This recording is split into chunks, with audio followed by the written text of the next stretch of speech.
Well, guys, congratulations on A Thousand Tomorrows. What an emotionally powerful show this is. I enjoyed it so much.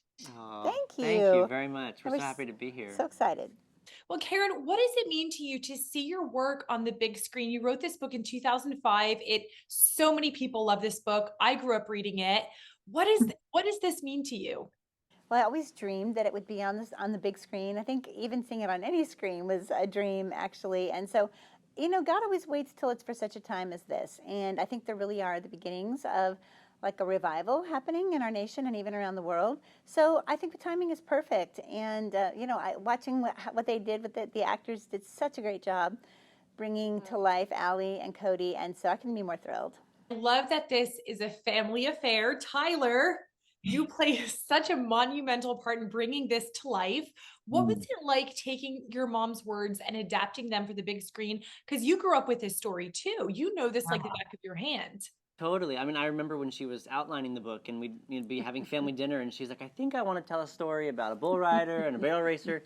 So, I mean, I've lived with the book for so long. I got to revisit it as an adult as we were talking about the TV series and outlined where I thought it was going, and she was on board with my outline. And I think it just brings the story to life in a new way. We get to cover their whole story in 6 episodes.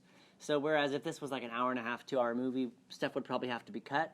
But here we got to sort of enhance different storylines, add some new characters, and spend a lot of time in that rodeo world, which is really exciting. So it was such a dream, and getting to collaborate not only with an amazing mom, but a great writer and a great coworker. It's been great.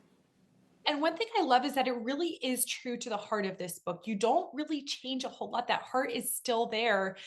Written in 2005, still so popular today. Karen, what accounts for the popularity of this character, this story today? Why do you think it emotionally resonates with so many people to this day? I mean, I think at the heart of it, honestly, there are just not enough good love stories. I know for me, when I get to see a great love story, I mean, I want to see it again and again. And there are movies that I'll watch that are 20 years old, but they're still some of the best love stories that are out there.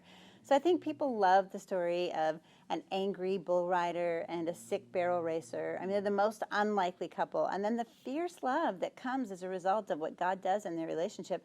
And I just think, that's a timeless message, one that says love is the most powerful force of all, especially when it is motivated by a love, that's centered on Jesus. Well, this show not only entertains, but it also highlights biblical truths. You have sections at the end where you teach from the Bible. I heard they were written by a pastor.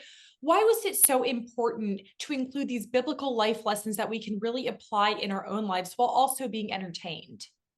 It's something that, I mean, Tyler, we talked about this together, just how important it is not just to consume content, Mm. but to have it actually make an impact in your life.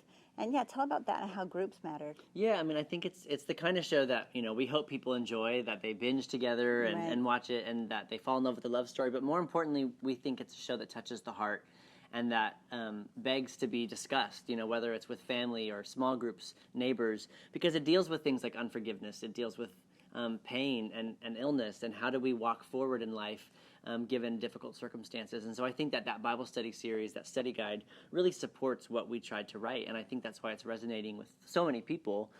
Because, yeah, they might not have cystic fibrosis like Allie does, but perhaps they have another burden to bear.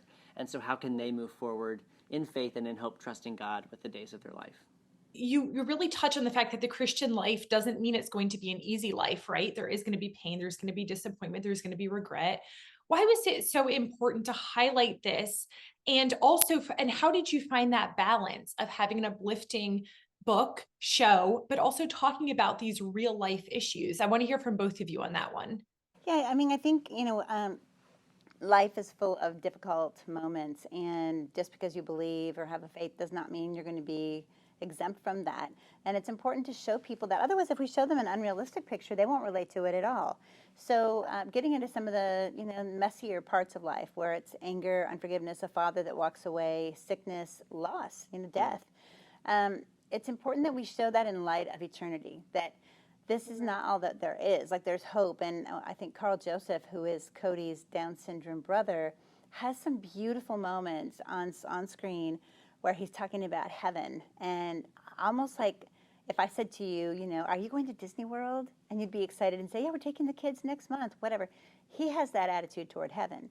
And so as believers, we can have that. Or if you're not a believer, you can say, well, I want that attitude because it's a one out of one of us, you know. So it's important that we don't shy away from these things, but that we lean into them with the peace and the love and the mercy that we get from our faith. Yeah, I think just to piggyback on that, like only when we acknowledge our brokenness and our reality, can we be united with each other because everybody's broken in some way, but also we can accept the grace and the love of God, which is unconditional for everybody. And so I think people, when we're watching a show or reading a book, we want to see something that's real. You don't want to see something that is a filtered version of drama, but you want to see something that you can resonate with. And I think people, whether you're someone who goes to church or not, you want to see a story that is real. And so I think we've been able to accomplish that with 1,000 Tomorrows, just creating a realistic picture that it doesn't always end pretty and perfect, but there can still be beauty in the brokenness.